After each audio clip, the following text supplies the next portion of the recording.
On Christmas Eve, I was pregnant. He was with his mistress. He froze at the door. I was sitting by the fireplace in a cozy chalet in Jackson Hole, Wyoming, when my phone buzzed. Outside, snow was falling in thick, silent flakes, covering the mountains in a blanket of white that seemed to glow under the moonlight. My cousins were laughing in the kitchen, arguing about whose turn it was to check on the roast. The smell of cinnamon, roasted chestnuts, and pine filled the air. Christmas carols played softly from somewhere in the house, and my younger brother was trying to teach my 6-year-old niece how to make paper snowflakes. It was Christmas Eve, and for the first time in 3 years, I felt something close to peace. Then I saw his name on the screen. Daniel. I let it go to voicemail. A few seconds later, a text message appeared. I read it slowly, savoring every single word like fine wine. The key doesn't work. The house is empty. What did you do? I placed my hand on my belly, feeling my daughter kick softly, as if she understood, as if she was celebrating with me. 5 months along, and she was already on my side. I smiled. A real smile, the kind I had forgotten how to make, the kind that reaches your eyes and warms something deep inside your chest. He finally understood. That house was never his. Before we dive in, tell us in the comments which city you're watching from, and don't forget to rate this story from 0 to 10 at the end. Now, let's continue. To understand how I ended up in that chalet, watching my husband's world collapse from 1,000 miles away while surrounded by the people who truly loved me, I need to take you back to the beginning, to the woman I used to be, the woman who believed in fairy tales and happy endings, the woman who thought love would conquer all. I met Daniel Whitmore at a charity gala in Manhattan 3 years ago. It was one of those extravagant events where billionaires pretend to care about homeless children while sipping champagne that costs more than most people's rent. I was there because a client had invited me. I was working as an interior designer at the time, slowly building my reputation in a competitive industry. Daniel was everything a romantic movie promised. Tall, with dark hair that had touches of silver at the temples, giving him an air of distinguished maturity, a jaw that could cut glass, eyes that seemed to look right through you, and a smile that made you feel like you were the only person in a room full of 500 people.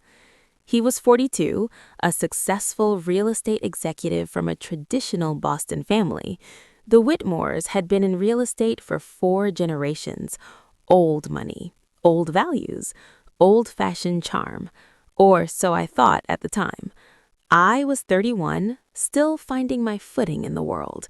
I had inherited a house from my grandmother in Connecticut, a beautiful colonial mansion worth about $2.4 million, but I lived modestly. I drove a 10-year-old Honda Civic, I shopped at Target and considered Whole Foods a special occasion. The mansion was more of a responsibility than a luxury, a piece of family history I was determined to preserve rather than sell. Daniel found that charming. At least, that's what he said. He told me I was refreshing, that I was different from the other women he met, that I had substance. Looking back, I can see what he really meant. He meant I was naive, trusting, easy to manipulate. He pursued me with the intensity of a man who always got what he wanted. Flowers delivered to my office every Monday without fail. Always my favorites. Always with a handwritten note. Weekend getaways to the Hamptons where we would walk on empty beaches and talk for hours. Dinners at restaurants where the menu didn't have prices, because if you had to ask, you couldn't afford it. I was swept off my feet. I was drowning in attention, and I mistook it for love. I didn't realize that attention is not the same as affection, that grand gestures are not the same as genuine care. We got married 6 months after we met. My mother thought it was too fast. My Uncle Richard warned me that something felt off, but I was in love, or what I thought was love, and I didn't want to hear anything that might shatter my perfect illusion. The ceremony was small and intimate, held at my grandmother's house in Connecticut, the one she had left me. Daniel insisted we live there after the wedding. He said it had character, that it was a perfect place to raise a family, that he loved the history in its walls. I thought it was romantic. I thought he wanted to be part of my world, my history, my legacy. I didn't realize he was already calculating its value, already figuring out how to make it his. The first year of our marriage was a dream, or what I thought was a dream. Looking back now with clear eyes and a healed heart, I can see the cracks that I chose to ignore, the warning signs I explained away, the red flags I painted green because I desperately wanted my marriage to work. It started with small things. Daniel suggested, gently and reasonably, that it made more sense for him to handle our finances. He was the one with the business background, after all. He was the one who understood investments and tax strategies and asset management. Why should I worry my pretty little head about such complicated matters? I should have noticed the condescension in that phrase, pretty little head. But I didn't. I trusted him. He convinced me to add his name to our bank accounts because it was just easier that way. What's mine is yours, he said. We're partners. We're a team. Slowly, steadily, he took control of everything. Our joint accounts, our investments, our monthly budget. He gave me an allowance, though he never called it that. He called it our household budget. But it amounted to the same thing. I had to ask permission to spend money that was, at least in part, originally mine. I stopped working because he said he wanted me to focus on us, on building our home, on preparing for the family we would have someday. He said my little design business was cute, but we didn't need the money, and wouldn't it be nice to just relax? What he really meant was that he wanted me isolated, dependent, under his control. I stopped seeing my friends because Daniel always had plans. Every weekend was filled with his business dinners, his golf games, his networking events. When I suggested inviting my college roommate for brunch, he would sigh and say he had hoped we could spend the day together, just the two of us. How could I say no to that? I stopped being Layla and became Mrs. Daniel Whitmore, an accessory, a decoration, a trophy wife, and a house that felt less like a home with every passing month. The worst part is that I didn't even notice it happening. Control doesn't announce itself. It creeps in slowly, one small concession at a time, until you wake up one day and realize you've given away everything that made you who you are. When I found out I was pregnant, I thought everything would change. I had this fantasy in my head, this perfect image of Daniel's face lighting up with joy when I told him. I imagined him spinning me around in his arms like they do in the movies. I imagined tears of happiness and whispered promises about the future. Instead, he asked one question. Is it a boy? The flatness in his voice should have told me everything, but I made excuses. I told myself he was just surprised, that he needed time to process the news, that his reaction would improve once it sank in. When the doctor told us it was a girl, Daniel's face went completely blank, like someone had flipped a switch and turned off all the lights behind his eyes. He didn't smile. He didn't reach for my hand. He didn't say congratulations or I love you or we're going to be a family. He just nodded once and asked the doctor when we could schedule the next appointment. That night, he slept in the guest room. He said he had a headache, but I knew the truth. A daughter wasn't part of his plan. Daniel Whitmore wanted an heir, someone to carry the Whitmore name into the next generation, someone to inherit the empire he was building. A girl was just a disappointment. That was the moment something shifted inside me. Not a break, not yet. More like a fracture, a tiny crack in the glass wall I had built around my heart to protect myself from the truth I didn't want to see. For the first time in our marriage, I started to wonder if I had made a terrible mistake. 3 months before that Christmas Eve, I was going through our credit card statements. It was a Tuesday afternoon, gray and unremarkable. Daniel was at work and I was home alone, restless and uncomfortable with my growing belly. Daniel had always been careless about leaving his mail around, confident that I would never question him. After all, I had never given him any reason to think otherwise. I had been the perfect, obedient wife, trusting, unquestioning, compliant. But pregnancy had changed something in me.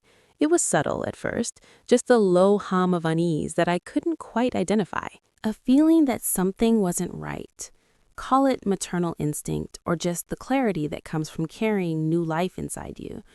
Whatever it was, it made me curious in a way I hadn't been before. I noticed a charge that didn't make sense. $12,800 at Tiffany & Co. on Fifth Avenue, dated 3 weeks earlier. My birthday had passed in September with nothing but a card and a bouquet of roses from the grocery store. Daniel had apologized, said he'd been busy with work, promised to make it up to me later. Our anniversary was in spring, months away. I hadn't received any jewelry, not for my birthday, not for any occasion. $12,800. I sat with that information for a long time. I stared at the statement until the numbers blurred together. I ran through every possible explanation. A gift for his mother, his sister, a business client? None of them made sense. I didn't confront him. I didn't cry. I didn't throw things or scream accusations. I just filed it away, like a piece of evidence I wasn't ready to examine, like a puzzle piece I wasn't ready to fit into place. But I kept the statement, hidden in a folder in my closet underneath a stack of old magazines, just in case. 2 months before Christmas, another statement arrived. This one had a charge for 2 nights at the Peninsula in Chicago, $1,800 a night. I knew Daniel had been there for what he called an investors conference. He'd kissed me goodbye at the door, told me not to wait up, promised to bring me back something nice. Something made me pick up the phone. I called the hotel, keeping my voice calm and professional. I pretended to be Daniel's assistant. I said Mr. Whitmore had asked me to confirm some details about his recent stay and request a copy of the invoice for his records. The concierge was polite and efficient. He pulled up the reservation without hesitation. "Oh yes," he said, his tone warm and helpful. Mr. Whitmore and his companion seemed to enjoy their stay very much. They used the couple's spa and ordered room service both nights. Shall I include those charges in the invoice as well? His companion, the couple's spa. I thanked him, keeping my voice steady even as my hands began to shake. I asked him to email the invoice to a new address I would provide. I gave him a throwaway email account I had created years ago and never used. Then I hung up and sat very still for what felt like hours. Companion. The word echoed in my head, bouncing off the walls of my skull like a ricocheting bullet. I didn't cry. I couldn't afford to cry. I had a baby growing inside me, a daughter who needed me to be strong, who needed me to think clearly, who needed me to survive. I printed the email with the invoice when it arrived. I added it to the folder in my closet. The pieces were starting to come together. 3 weeks before Christmas, Daniel announced another business trip. This one would be longer, he said. He was leaving a few days before Christmas and wouldn't be back until Christmas Eve. Something about a property deal in Aspen that couldn't wait. Very important investors, a once-in-a-lifetime opportunity. He stood in our bedroom, packing his suitcase with expensive clothes, and told me all of this without looking at me, without acknowledging the baby I was carrying, without asking if I would be okay alone for the holidays. "Don't worry," he said, zipping up his bag. "I'll be back in time for Christmas dinner. You can handle things here until then, can't you?" It wasn't really a question. That night, I couldn't sleep. My daughter was restless, kicking and squirming as if she sensed my agitation. I wandered the house like a ghost, my hand resting on my belly, trying to soothe both of us. Around midnight, I passed by Daniel's office and heard his voice. The door was closed, but not completely. A thin line of light spilled out onto the hallway carpet. His voice was low, soft, intimate, a tone I hadn't heard him use with me in over a year. I pressed my ear to the door, my heart pounding so loud I was afraid he might hear it. "After New Year's, my love. I'll take care of everything. She won't get anything. Trust me. The house, the accounts, all of it. I've been planning this for months. She's so stupid. She still thinks I actually love her." He laughed, a cold, cruel sound that I had never heard before. "By February, I'll be free. We'll be free. Just be patient a little longer." I stood there in the dark hallway, frozen. My legs wouldn't move. My lungs wouldn't fill with air. It was like the world had stopped spinning and left me suspended in that terrible moment. It wasn't just an affair. It was a plan, a calculated, cold-blooded plan to destroy me, to take everything I had, to leave me pregnant and alone with nothing. Something inside me shifted again, but this time it wasn't a fracture. It was a decision. I wasn't going to cry. I wasn't going to confront him. I wasn't going to beg for explanations or plead for him to change. I was going to act. The next morning, I called my Uncle Richard. He answered on the second ring, his voice warm and familiar. He was my mother's brother, a powerful real estate investor who had built his empire from nothing, a self-made man who had never forgotten where he came from. Uncle Richard had never liked Daniel. At our wedding, he had pulled me aside and told me to be careful. He said there was something hollow behind Daniel's smile, something cold behind his charm. I had dismissed his concerns at the time. I thought he was just being overprotective. I should have listened. "Uncle Richard," I said, my voice steady despite the storm raging inside me, "I need your help, and I need you to not ask questions. Not yet. Can you trust me?" There was a long pause. I could hear him breathing, could almost see him sitting in his leather chair, weighing my words. Then he said, "Tell me what you need, sweetheart." I told him I needed to sell the house, my grandmother's house, the one that was in my name alone. I needed to sell it quickly, quietly, and legally, and I needed him to be the buyer. To his credit, he didn't ask why. He didn't lecture me or try to change my mind. He just said, "I can have the paperwork ready in 48 hours. Full market value, cash transaction. No one will know until you want them to know." "I love you, Uncle Richard," I said. "I love you too, Layla. Whatever this is, whatever you're facing, you're not alone." Then I called my best friend, Victoria. We had known each other since college, back when we were both broke and dreaming of bigger things.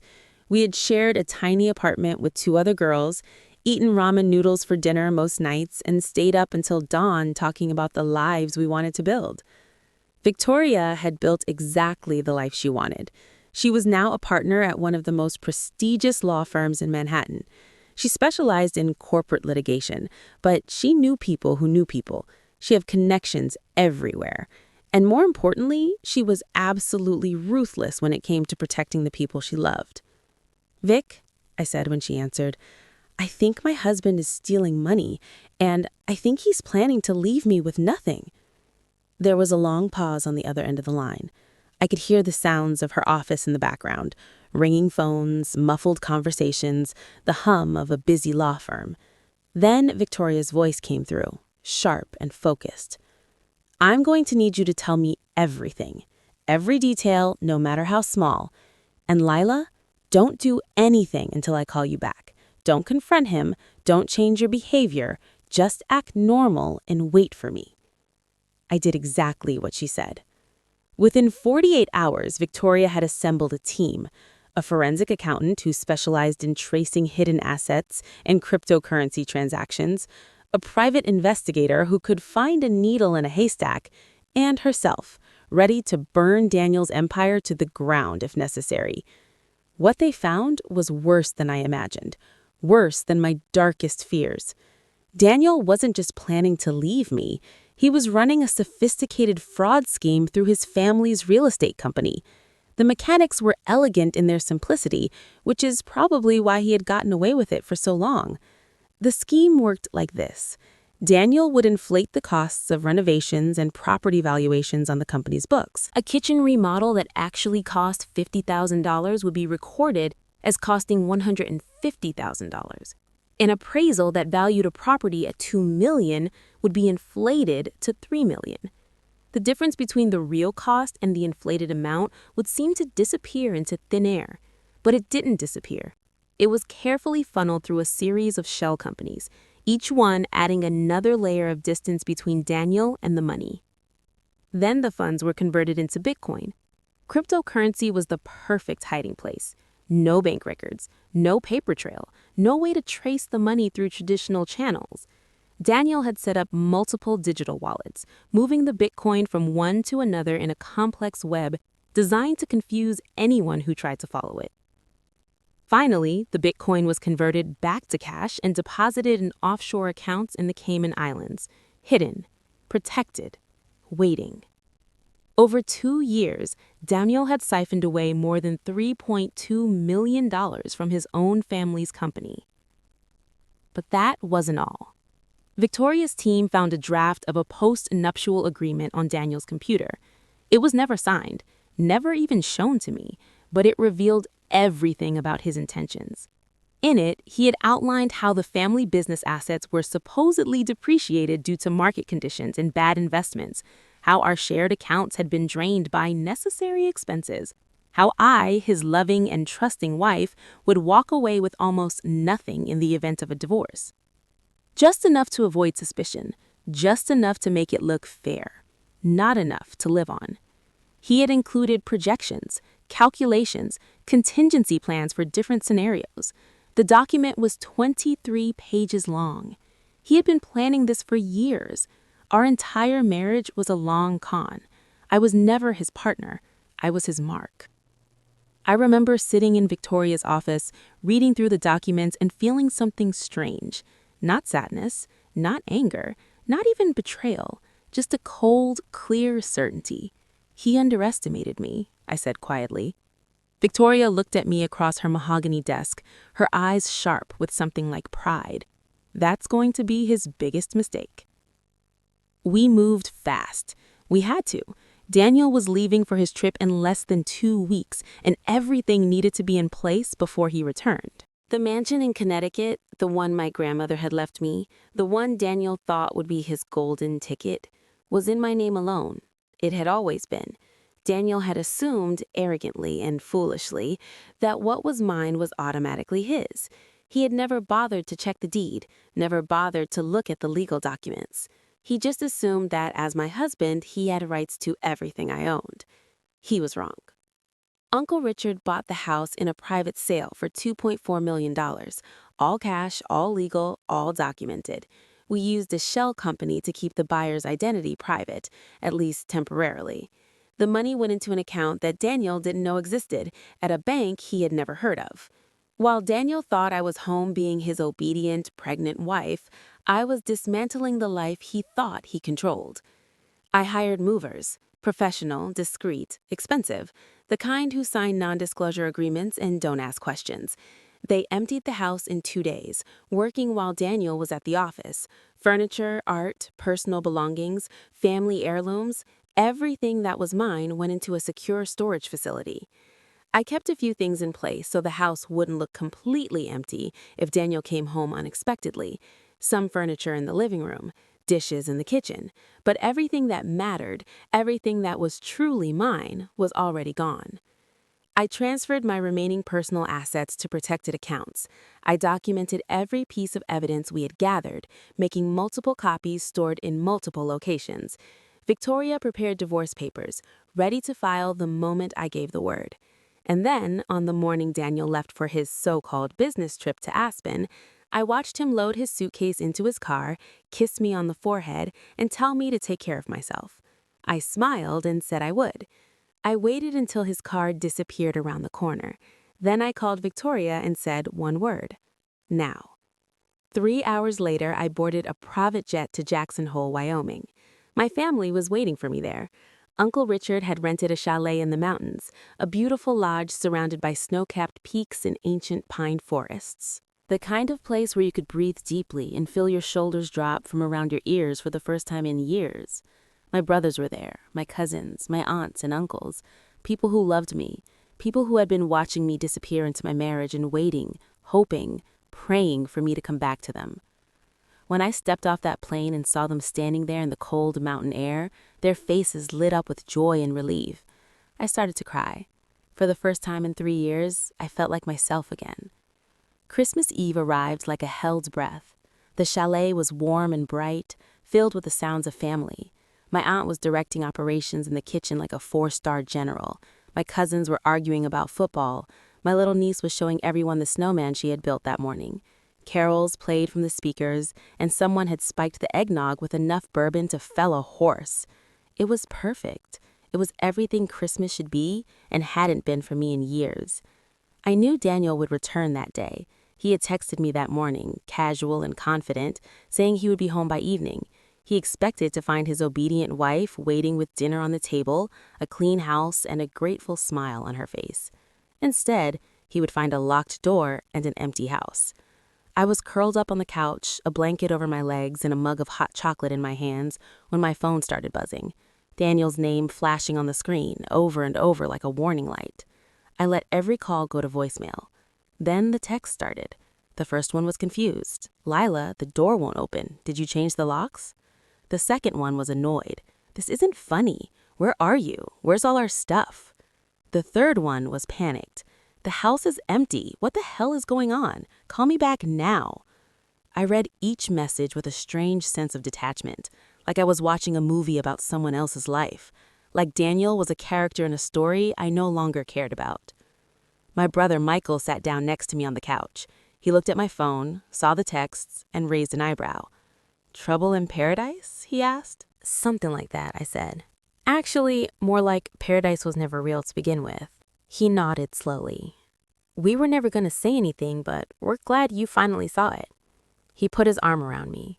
"Welcome back, sis." Then the final text arrived, the one that made me smile so wide my cheeks hurt. "The key doesn't work. The house is empty. What did you do?" I put the phone down and looked out the window at the falling snow. In the other room, my family was singing carols, slightly off-key and completely beautiful. My daughter kicked inside me, strong and healthy and full of life. "Merry Christmas, Daniel," I whispered to no one.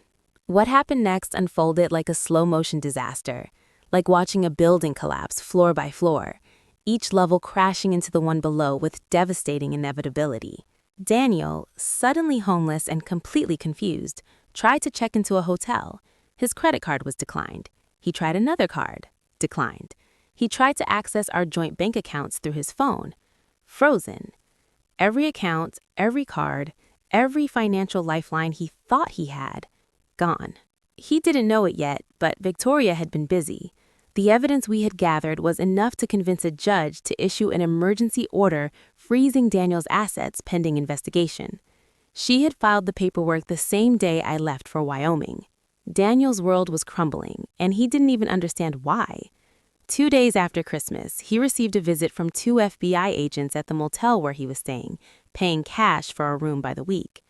They had questions about some unusual financial transactions, large sums of money converted to Bitcoin, offshore accounts in the Cayman Islands, inflated invoices from his real estate company that didn't match the actual work performed. Daniel, of course, denied everything. He was charming, cooperative, the picture of injured innocence. He played the role of a successful businessman being harassed by overzealous government officials. He expressed shock at the accusations. He offered to provide any documents they needed to clear up this terrible misunderstanding. The agents thanked him for his time and left. But the investigation was just beginning. Meanwhile, I received a call from Victoria. "The FBI reached out to me directly," she said. "They've been tracking Daniel's financial activities for months, ever since one of his business partners filed a complaint about discrepancies in the books. But they don't have enough for an arrest. Everything is circumstantial. They need a confession or direct evidence of the Bitcoin transfers." "What are they asking?" Victoria paused. "They want you to wear a wire. Meet with Daniel in person. Try to get him to admit what he's done." I thought about it for a long moment. The idea of seeing Daniel again, of sitting across from him and pretending I still believed his lies, made my stomach turn. But I thought about my daughter, about the future I wanted to build for her, about all the other people Daniel had probably cheated over the years. "I'll do it," I said. 2 weeks after New Year's, I flew back to Connecticut and met Daniel at a coffee shop in Greenwich.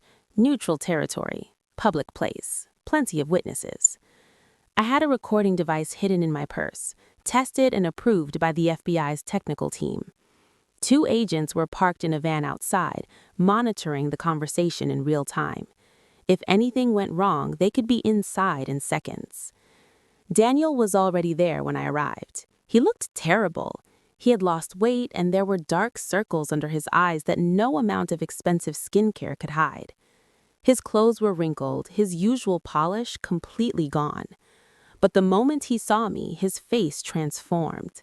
That charming, manipulative mask slid into place like he was putting on a costume. "Layla," he said, reaching across the table to take my hands. "Baby, I don't know what's happening. Someone is setting me up, trying to destroy me. You have to believe me. I need you to come home. We can fix this together." I played my part. The confused wife, the woman who wanted to believe her husband despite everything. I let my voice tremble. I let my eyes fill with tears that weren't entirely fake. But Daniel was too smart, too paranoid. Every time I tried to steer the conversation toward the money, toward the Bitcoin, toward the offshore accounts, he deflected with practiced ease.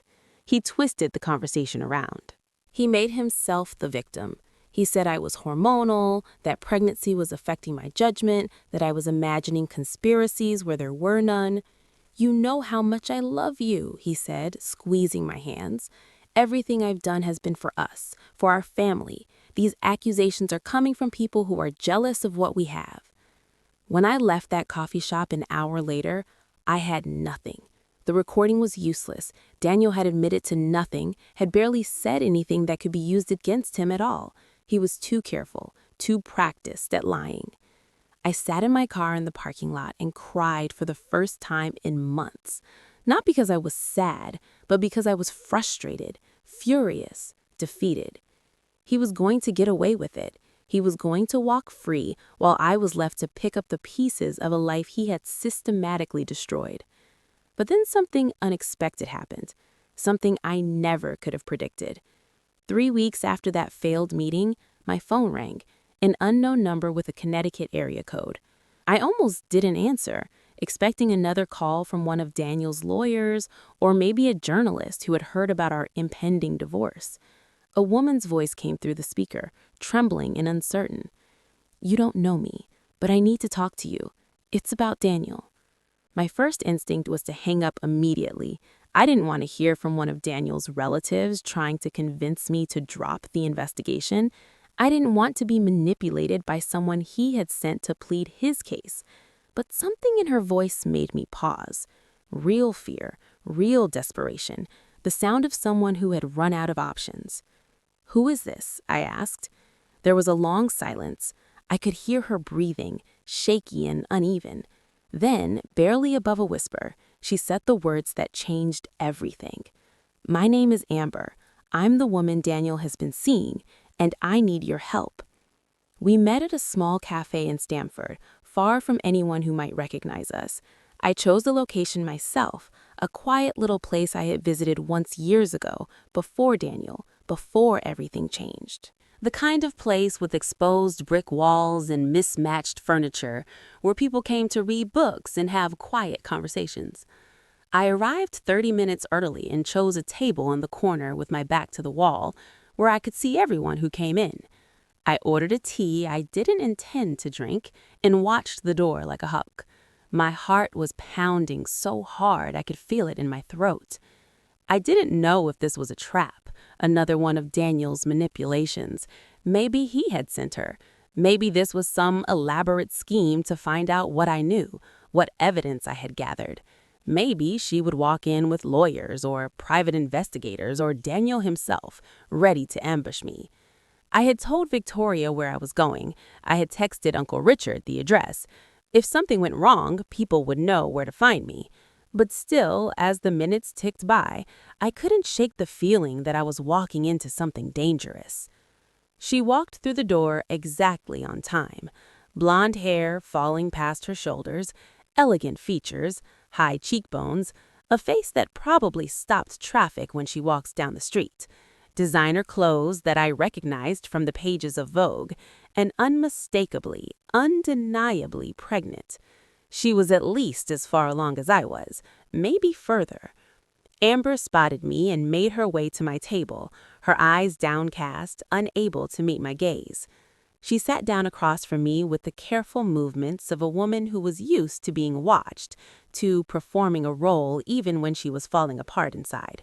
For a long moment, neither of us spoke. The silence stretched between us like a canyon. Then she started crying. Not loud, dramatic sobs, but quiet tears that slipped down her cheeks and dripped onto the table. Mascara running, hands shaking. The total collapse of a woman who had reached the end of her rope. "I'm so sorry," she finally said. "I know you must hate me. I hate myself. I believed everything he told me, every lie, every promise, every word." She told me everything.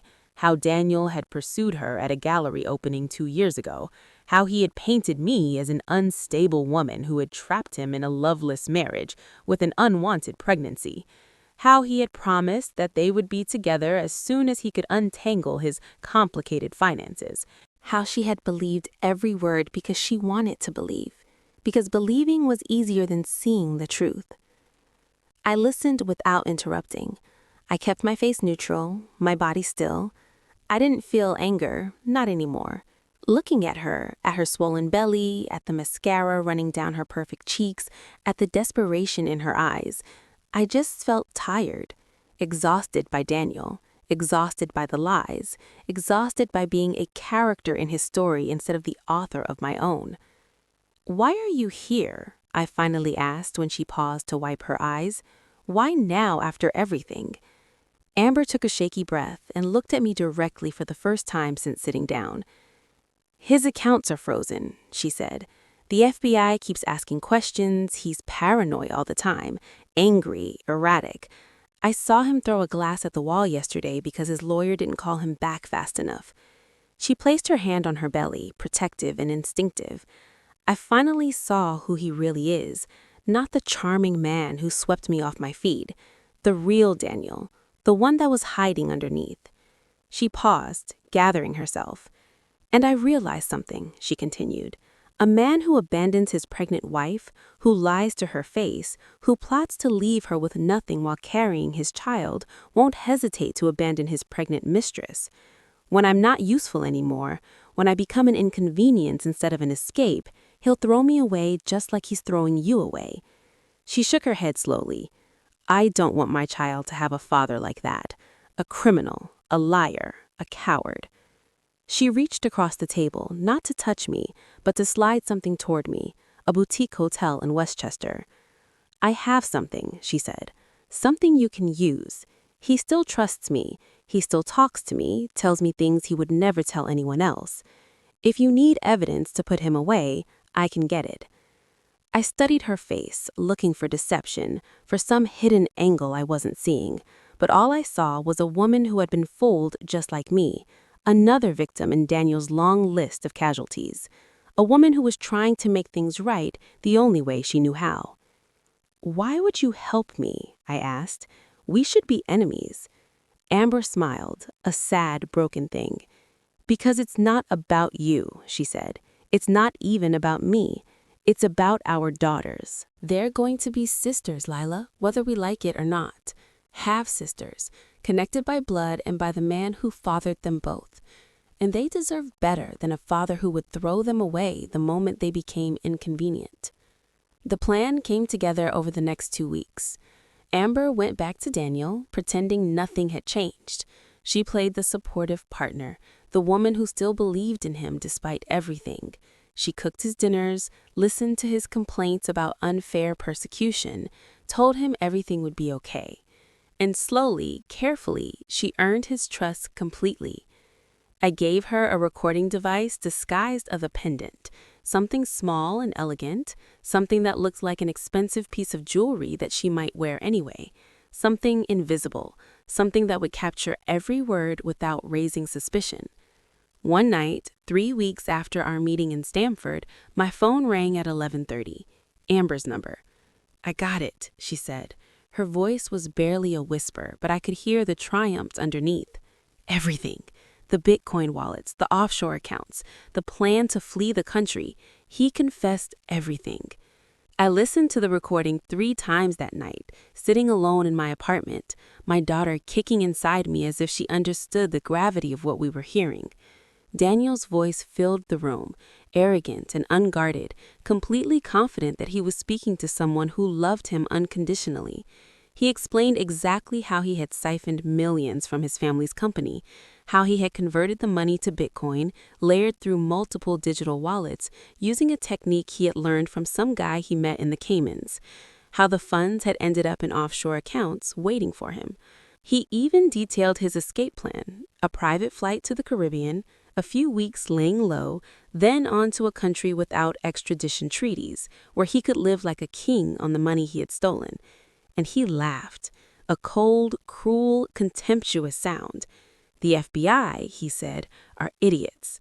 My lawyers are idiots. My wife is definitely an idiot. None of them can touch me. By the time they figure out what happened, I'll be on a beach drinking cocktails and watching the sunset. I sent the recording to Victoria. She sent it to her contacts at the FBI. They had everything they needed. They arrested Daniel Whitmore at a private airstrip in New Jersey on a cold February morning. He was boarding a chartered plane bound for the Cayman Islands. He had a one-way ticket in his pocket and a carry-on bag containing $200,000 in cash, several burner phones, and 3 different passports. The irony wasn't lost on anyone. The trial lasted 4 months. I testified, telling the court about the discovery of the affairs, the financial manipulation, the conversations I had overheard. Amber testified, playing the recording she had made, explaining how she had come to realize the truth about the man she thought she loved. The forensic accountant laid out the fraud in devastating detail, following the money through shell companies and Bitcoin wallets and offshore accounts, painting a picture of systematic theft that left the jury visibly stunned. The defense tried every trick in the book. They claimed Daniel was a victim of circumstance, a good man who had made mistakes under pressure. They argued that I was a scorned wife seeking revenge. They suggested that Amber was an unreliable witness motivated by jealousy. The jury wasn't convinced. Guilty on all counts: wire fraud, money laundering, tax evasion, securities fraud. The judge, a stern woman in her 60s who had seen every kind of criminal walk through her courtroom, showed no sympathy during sentencing. "Mr. Whitmore," she said, "you had every advantage in life: wealth, education, opportunity, and you chose to use those advantages to steal, to lie, to betray the people you trusted most. You are exactly the kind of criminal who gives white-collar crime its reputation for impunity. I intend to demonstrate that the law applies equally to everyone." She sentenced him to 12 years in federal prison. When they led Daniel away in handcuffs, he looked back at me one last time. I expected to see anger, hatred, maybe even remorse. Instead, I saw something else: confusion. He still didn't understand how he had lost.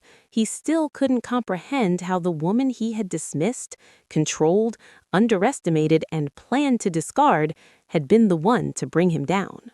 I didn't say anything. I didn't need to. I just placed my hand on my belly, where my daughter was kicking, and walked out of the courtroom into the winter sunlight. My daughter Sophie was born on a warm April morning, exactly on her due date. She came into the world screaming at the top of her tiny lungs, which felt entirely appropriate given everything her mother had been through. She was perfect. 10 fingers, 10 toes, a dusting of dark hair, and eyes that seemed to look right into my soul. I held her against my chest and cried tears of pure, overwhelming joy. 3 weeks later, Amber gave birth to Emma, a beautiful girl with her mother's blonde hair and, unfortunately, her father's stubborn chin. Amber sent me a photo from the hospital, both of them exhausted but radiant. Half-sisters, connected by blood and by circumstance, brought into the world by 2 women who had been deceived by the same man. The first time Amber brought Emma to meet Sophie, we sat in my new apartment, watching our daughters sleep in their bassinets, and neither of us could speak. There was too much history between us, too much pain. too much that could never be undone. But there was also something else, a strange kind of understanding. We had both been fooled by the same man, we had both been hurt by the same man, and in the end we had both found our way out. I didn't become best friends with Amber overnight. Trust takes time, especially when it's been shattered before. But slowly, carefully, we built something new. Not friendship exactly, more like an alliance. Two mothers determined to give their daughters something better than what they had known. The girls are 3 years old now. They're inseparable. Sophie is shy and thoughtful, always watching, always thinking, processing the world before she engages with it. Emma is loud and fearless, the first one to try anything new, dragging her sister along on adventures. They balance each other perfectly. Sometimes when I watch them playing together, building block towers or having tea parties with stuffed animals, I think about Daniel. He's in a federal prison in Pennsylvania, serving his 12-year sentence. He's tried to contact me several times through lawyers, asking for visitation rights, claiming he wants to know his daughter, insisting he's changed. I've refused every request. Sophie doesn't need a father like that. Neither does Emma.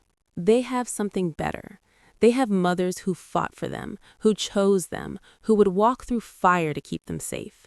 They have each other, and they have a family that was built not on blood or obligation, but on love.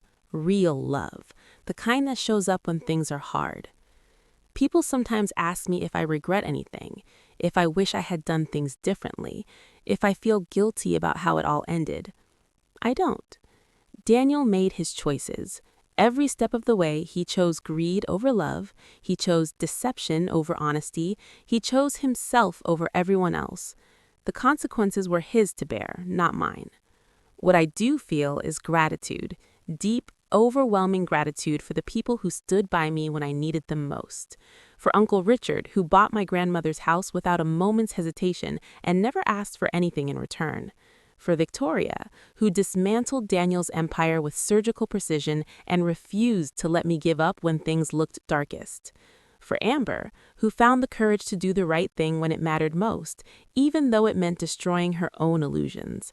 And gratitude for myself, for the woman who stopped waiting to be saved and decided to save herself. That's the thing about betrayal. It doesn't have to be the end of your story. It can be the beginning. The moment when you finally wake up, the moment when you finally see clearly, the moment when you finally choose yourself. I used to be Mrs. Daniel Whitmore, a supporting character in someone else's narrative, a decoration in my own home, a woman so desperate to be loved that she forgot to love herself. Now I'm just Layla, a mother, a survivor, a woman who learned that the only person you can truly count on is yourself, and that's more than enough. If there's one thing I've learned from everything I've been through, it's this. The universe has a way of settling accounts. Not always quickly, not always obviously, but eventually, everyone gets what they deserve. Daniel thought he could take everything from me, my home, my money, my dignity, my future. Instead, he lost everything he valued. His freedom, his reputation, his family name, his chance to know his daughter. And I gained something I didn't know I was missing. Myself. Looking back now, I can see that the woman who married Daniel Whitmore was already lost. She had been slowly disappearing for years, long before that charity gala in Manhattan. She was desperate to be chosen, desperate to be loved, desperate to matter to someone. And Daniel saw that desperation like a shark smells blood in the water. But the woman who walked out of that courtroom, who held her newborn daughter in her arms, who built a new life from the ashes of the old one, she was someone entirely different. She was someone I could be proud of. Some nights I still wake up in a cold sweat, dreaming of the life I almost had. The life where I never found those credit card statements. The life where I believed Daniel's lies until it was too late. The life where my daughter grew up with a criminal father and a broken mother who never learned to fight back. Those dreams remind me how close I came to losing everything. And they remind me to be grateful for every single day of the life I have now. So here's what I want you to take away from my story. If you're watching this and you're trapped, if you're in a relationship with someone who makes you feel small, who controls you, who makes you doubt your own worth, please know this. You are stronger than you think. You are smarter than they tell you. And you don't have to wait for someone else to rescue you. Be your own hero. Take back your story. And never, ever let anyone make you feel like you're not enough. Because you are. You always were. Don't forget to subscribe to the channel for more stories. See you next time.